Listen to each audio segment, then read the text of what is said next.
ઉત્તર પ્રદેશના પ્રયાગરાજમાં મહાકુંભ 2025 ધર્મ અને સાંસ્કૃતિક મહોત્સવનું ભવ્ય આયોજન કરાયું છે। કચ્છ મહેશ્વરી સમાજના ધર્મગુરુ માતંગ પચાણભાઈ આતુભાઈને પ્રતિષ્ઠિત સ્થાન મળ્યું હતું। તેઓએ પ્રયાગરાજમાં મહાધર્મ સભાના આયોજનમાં ધણી માતંગ દેવ, લુણંગ દેવ, મામય દેવના યોગદાન અંગે ચર્ચા કરી હતી। કચ્છના વિવિધ ગામોના પ્રતિનિધિઓએ પચાણ દાદાનું સામૈયું કરી આશીર્વાદ મેળવ્યા હતા। ભુજના ધારાસભ્ય કેશુભાઈ પટેલ દ્વારા સામૈયું કરી ઘરે પગલાં કરવાની વિનંતી કરી હતી।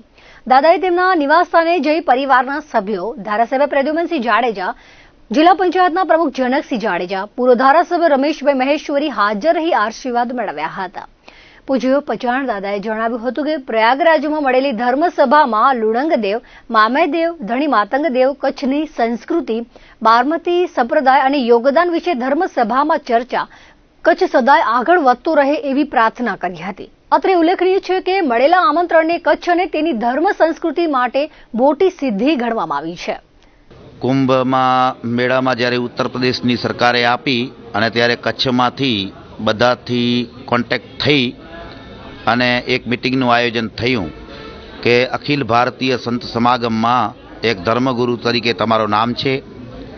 ત્યારે સમાજના બધાએ વરિષ્ઠ આગેવાનોને ભેગા કરી એમને વિચાર વિમર્શ કરી અને ત્યાં પ્રયાગરાજ અમે પ્રસ્થાન કર્યું હતું। ત્યાં ધર્મસભા 2 થઈ હતી, એમાં અમે ભાગ લીધો।